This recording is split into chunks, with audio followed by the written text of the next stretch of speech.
Incapable d'esquiver à temps, le chasseur de serpents s'est préparé à une collision inévitable. Frustré et irrité par l'audace de ce serpent, il sentait que Snaky le sous-estimait. Dans un accès de rage, il a déclenché son attaque éclair une fois de plus. Cependant, Snaky possédait le talisman du bouclier d'or, le protégeant de toute attaque magique.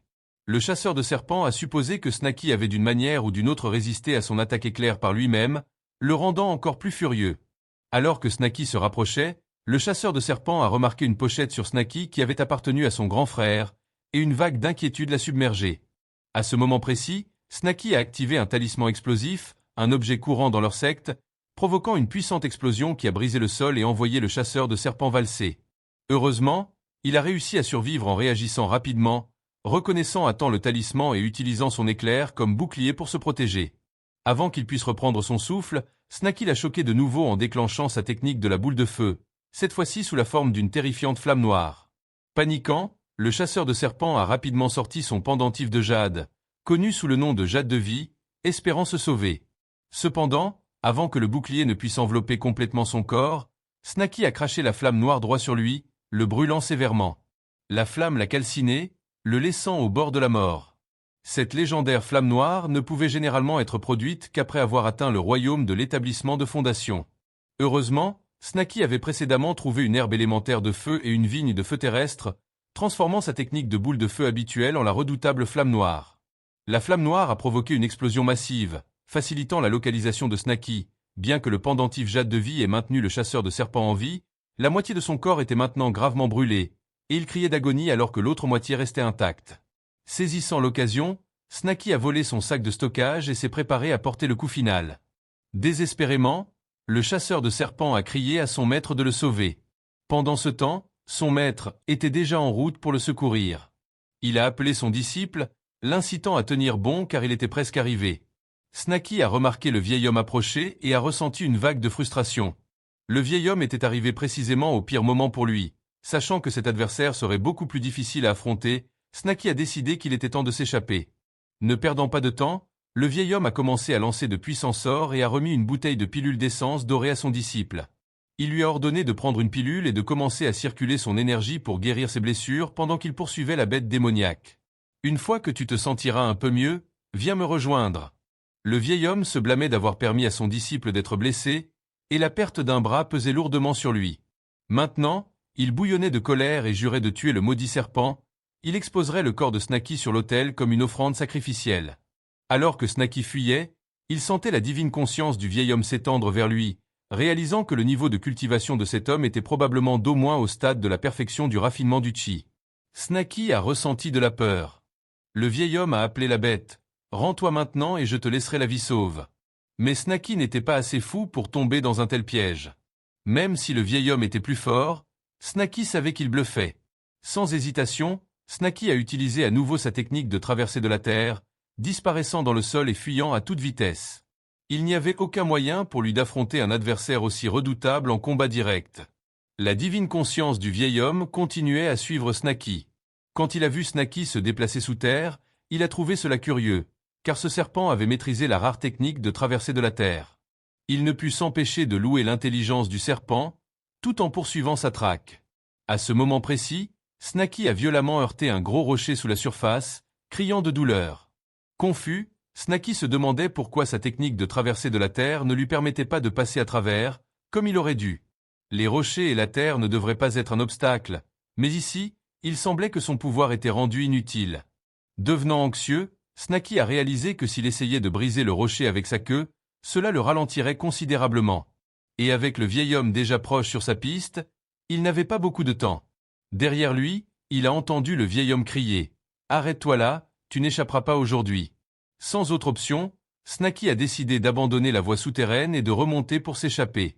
Surgissant du sol comme un ver, Snaky est atterri près d'une falaise et a rapidement examiné ses environs. Il se demandait s'il pouvait utiliser le terrain à son avantage. À ce moment-là, le vieil homme est sorti du sol derrière lui, raillant « Où crois-tu aller ?» Ce qui a suivi l'a laissé sans voix. Avec une soudaine explosion d'énergie, Snaky a frappé la falaise, envoyant d'énormes rochers voler droit vers le vieil homme, prêt à l'écraser. Surpris, le vieil homme s'est demandé si c'était l'œuvre de cette bête serpent.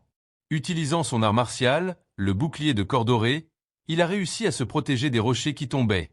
Voyant que sa tentative initiale avait échoué, Snaky décida d'essayer une approche différente, déterminé d'enterrer le vieil homme sous les décombres. Il sortit un autre talisman explosif et commença à frapper à plusieurs reprises la falaise, provoquant une explosion après l'autre. Après une demi-heure de détonation incessante, l'ensemble de la falaise s'effondra enfin, créant une avalanche qui enterra le vieil homme sous des tonnes de roches et de débris. Snaky supposa que cela suffirait à confiner son ennemi. Au début, le vieil homme ricana avec arrogance. « Ce ne sont que des rochers, ils ne peuvent pas me retenir ici. » Cependant, à sa stupéfaction, il découvrit que sa propre technique de traversée de la terre était inefficace. Perplexe, il se demanda de quel genre de pierre il s'agissait. Réalisant que tout cela faisait partie du plan rusé de la bête, il ressentit de la frustration monter en lui. Jamais il n'avait pensé qu'il serait forcé d'utiliser le don précieux de ses ancêtres pour une situation comme celle-ci. Avec un soupir de frustration, le vieil homme avala une pilule rare, la pilule divine berserk laissée par son ancêtre, qui pouvait temporairement augmenter son pouvoir jusqu'au niveau de l'établissement des fondations, au prix élevé de 20 ans de sa vie. Avec une puissante vague d'énergie, il déchaîna une explosion qui brisa tous les rochers le confinant. Après avoir percé le niveau de l'établissement des fondations, le vieil homme ressemblait maintenant à une bête enragée. Ses yeux brillaient de colère, rayonnant d'une aura meurtrière, et ses cheveux devinrent d'un blanc éclatant, le transformant en un véritable vieil homme enragé. Il maudit Snaky de l'avoir forcé à utiliser cette technique interdite, sacrifiant ainsi 2 décennies de sa vie dans le processus. Mais maintenant, avec son énergie démoniaque accordée à l'énergie de Snaky, il savait qu'il n'y aurait pas d'échappatoire pour le rusé serpent. Avec une nouvelle vitesse, le vieil homme s'élança dans le ciel pour poursuivre Snaky avec une vengeance. « Je, chant d'éole boiteux, jure que je te déchirerai les écailles, arracherai tes tendons et écraserai chaque os de ton corps, rugit-il. Snaky, sentant la présence terrifiante du vieil homme se rapprocher, sentit son cœur battre de peur. La sueur coulait sur ses écailles alors qu'il se demandait comment diable le vieil homme avait réussi à échapper au glissement de terrain. L'intention meurtrière émanant de son poursuivant était suffocante et il réalisa que le vieil homme avait percé le niveau de l'établissement des fondations en un clin d'œil. Le vieil homme réduisit la distance, attrapant presque Snaky. Désespérément, Snaky se précipita vers une rivière à proximité, pensant plonger pour s'enfuir. Mais juste au moment où il allait entrer dans l'eau, le vieil homme utilisa une puissante technique de gravité, projetant Snaky au sol avec une force qui secouait ses os. Snaky gisait immobile, écrasé par le poids de la technique de gravité du vieil homme. Il n'avait pas prévu l'intensité de ce pouvoir, surtout lorsqu'il était utilisé par un cultivateur de l'établissement des fondations. Lentement, le vieil homme s'approcha de lui en ricanant. « Qu'est-ce qui ne va pas, petite bête? Pourquoi ne tentes-tu pas de te libérer maintenant? Tu aurais dû penser à cette douleur avant de tuer mes disciples. » Snaky, piégé sous la force oppressive, pensa amèrement. « Ce vieil homme est si hypocrite. Ce sont ses disciples qui ont volé mes précieux fruits de serpent en premier. » Malgré la situation désespérée, Snaky refusa de rester là et d'attendre la mort. Il commença à sortir ses précieuses écailles dorées de sa poche de rangement, les préparant comme des armes cachées. D'un geste rapide, il lança les écailles vers le vieil homme. Les yeux du vieil homme s'élargirent de surprise. « Des armes cachées aussi, tu es vraiment une créature rusée, mais c'est la fin pour toi. Il n'est donc pas nécessaire de continuer à te débattre. » Il activa sa technique de gravité pour arrêter les écailles volantes. Cependant, à sa stupéfaction, cela ne fonctionna pas, les écailles continuaient à se précipiter vers lui sans effet. N'ayant pas d'autre choix, il dut esquiver. Perplexe, il pensa « Comment ces armes cachées ont-elles pu percer mon bouclier protecteur ?» Profitant de l'ouverture, Snaky activa rapidement sa technique de traversée de l'eau, glissant dans une rivière à proximité. Alors qu'il nageait dans l'eau, il se rassura en pensant que maintenant qu'il était dans le niveau de l'établissement des fondations, ma technique de traversée de l'eau devrait me permettre de rester un pas en avant. Mais l'incertitude le rongeait. Où puis-je me cacher en toute sécurité? Il envisagea ses options, le village des serpents ou peut-être le temple du dieu de la montagne. Le temple avait toujours été son sanctuaire. Sûrement le dieu de la montagne le protégerait là-bas. La scène se déplace au temple du dieu de la montagne où Snaky est caché dans ses murs anciens. Peu de temps après l'arrivée du vieil homme, son visage tordu de frustration, regardant le temple menaçant devant lui. Il se demanda, ce serpent est rusé, pourquoi choisirait-il une impasse comme celle-ci? Pourrait-il poser un piège? Décidant de ne pas entrer, il cria de l'extérieur. Bête, je sais que tu es là-dedans, sors et affronte-moi à l'intérieur. Snaky marmonna ses prières, Dieu de la montagne, sauve-moi. Ses yeux passaient nerveusement entre les murs du temple. Même si le dieu de la montagne ne se montrait pas, il pensait juste avoir suffisamment de temps pour restaurer ma véritable clé. Si cela ne fonctionnait pas, il était prêt à arracher toutes ses écailles dorées et à se battre jusqu'à la fin amère. Devenant impatient, le vieil homme ricana. « Si tu ne viens pas, je détruirai ce temple. » Il sortit plusieurs talismans explosifs et sans hésiter, les lança sur la structure. Avec une explosion assourdissante, le temple éclata en ruines, en roches et en bois éclatés. Se cachant parmi les décombres, le cœur de Snaky battait la chamade de panique. Pourquoi détruirait-il le temple? N'a-t-il pas peur des dieux? Alors que la poussière retombait, Snaky remarqua quelque chose. Une figure sombre et menaçante se formant dans la fumée. Elle se dressait au-dessus des ruines, une énorme figure forgée à partir des ombres, rayonnant d'une rage palpable. Une voix tonitruante résonna à travers les ruines du temple. « Insolent imbécile, comment oses-tu profaner ma statue et provoquer ma colère ?» Le vieux, figé de panique, se demandait « Peut-il m'entendre? Est-il sourd ?» Il pensa à lui-même. « Pas question que ce soit l'esprit primordial du légendaire vieux monstre, je dois m'échapper à tout prix. » Juste à ce moment, son disciple arriva en appelant « Maître, je suis là pour vous aider. » Le vieux ressentit un soulagement en pensant « Heureusement, il est arrivé juste à temps. » Sans hésitation, il utilisa sa technique de gravité pour lancer son disciple devant l'ombre noire comme un bouclier sacrificiel. « Pardonne-moi, murmura le vieux, mais j'ai besoin que tu le bloques pour moi. » En un instant, l'âme noire acheva le disciple tandis que le vieux s'enfuyait pour sauver sa vie, désespéré de s'échapper. « Je ne suis pas de taille pour cette chose. Mais comment un être si puissant peut-il exister dans ces montagnes reculées? » Soudain, il ressentit une douleur aiguë à la poitrine, du sang coulait de sa bouche alors qu'il souffrait d'une crise cardiaque. C'était un avertissement de l'ombre noire qui tonna. « Si tu oses me montrer ton visage à nouveau, je m'assurerai de l'anéantissement de ton âme. Il n'y aura pas de réincarnation pour toi. » Le vieux pensa. « Il peut me blesser même de loin, mais je ne le laisserai pas s'en tirer ainsi, tu vas voir. » Pendant ce temps, l'âme noire entra dans le corps du disciple qu'il venait de tuer.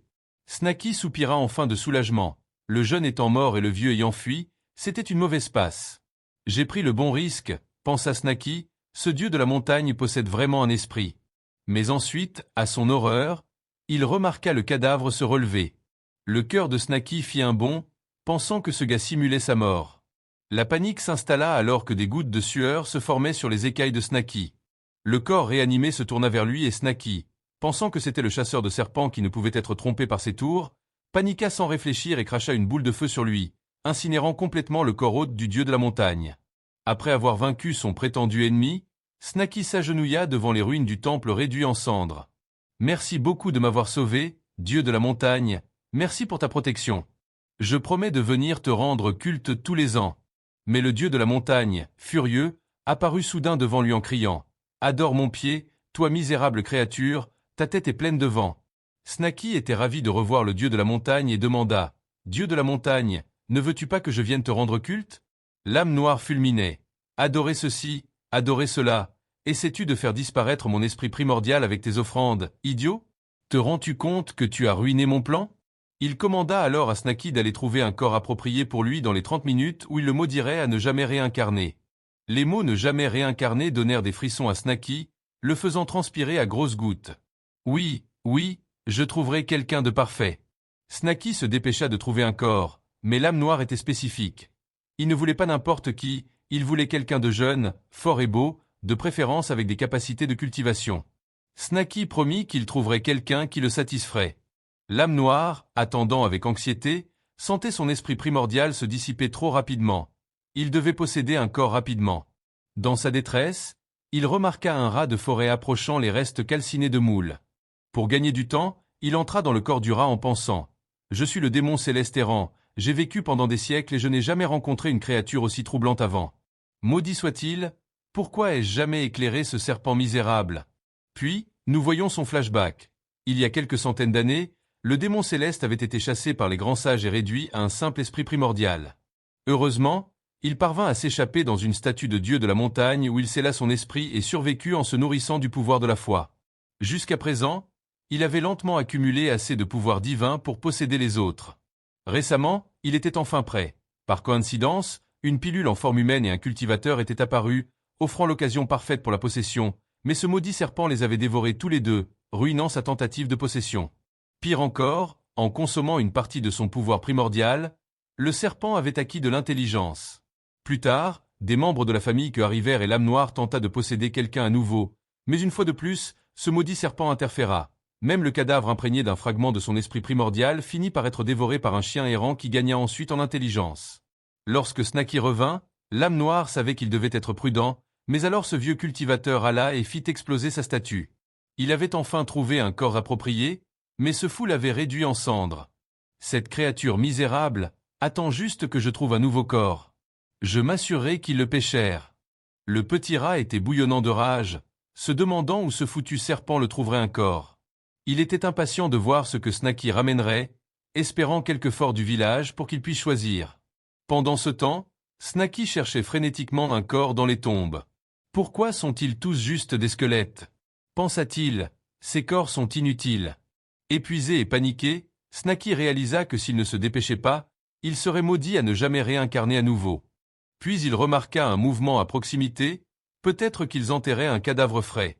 Snaky s'approcha en rampant pour enquêter et trouva un chien en train de creuser. Ce chien est-il assez courageux pour manger les cadavres? Pensa Snaky. Mais ensuite, il sentit une puissante aura émanant du chien, comme s'il était possédé par une âme démoniaque. Le chien ouvrit un cercueil, révélant un corps parfait, jeune, beau et avec une physique imposante. En remarquant Snaky, le chien pensa, « Un serpent démon, ne me dites pas qu'il est ici pour voler ma viande. Est-il devenu fou de faim? Pourquoi me regarde-t-il comme ça ?» Puis le chien réalisa que Snaky ne fixait pas la chair du cadavre, il le regardait lui. Paniqué, le chien comprenant que Snaky avait les yeux rivés sur son corps, tourna les talons et s'enfuit en criant, « Au secours! Ce serpent démon perverti s'en prend à mon corps. » Les yeux de Snaky brillaient d'excitation. Non seulement ce chien était fort et beau, mais c'était aussi une bête démoniaque avec de l'intelligence. Il n'y avait pas de meilleur vaisseau que celui-ci. Snaky lança son anneau de domptage de bête sur le chien démon, « Libère-moi !» Le chien s'écria, « Tu te trompes complètement, je suis un homme aussi. » Snaky était furieux, pensant, « Ce chien ne me traite pas de guet, indirectement ?» Il devina que le chien avait accumulé une si forte énergie malveillante parce qu'il avait dévoré trop de cadavres. Désespéré, le chien supplia, « Je vous implore, ayez pitié de moi, Seigneur serpent. » Snaky l'interrompit, « Ce n'est pas de moi que tu devrais t'inquiéter, le dieu de la montagne veut te rencontrer, considère cela comme un honneur. » Pendant ce temps, le petit rat devenait de plus en plus anxieux, le temps pressait. Son corps de souris actuel ne pouvait plus tenir longtemps si ce serpent ne revenait pas bientôt. Enfin, Snaky revint en criant, « Dieu de la montagne, je t'ai amené le corps parfait. » Snaky tapota fièrement le dos du chien, disant, « Regarde, Dieu de la montagne, jeune, fort et beau, il répond à tous tes critères. » Le rat était sans voix. Snaky, sans signe d'hésitation, demanda à nouveau, « Que penses-tu, n'est-ce pas parfait ?» Le dieu de la montagne explosa de rage. « Misérable créature, pourquoi ne meurs-tu pas tout simplement ?» Paniqué, Snaky balbutia, « Maître dieu de la montagne, qu'est-ce que j'ai fait de mal? J'ai suivi tes instructions à la lettre. » Avec le temps qui pressait, le dieu de la montagne n'eut d'autre choix que d'abandonner le corps du rat. Désespéré, il décida que si cela devenait inévitable, il préférait posséder Snaky plutôt qu'un chien.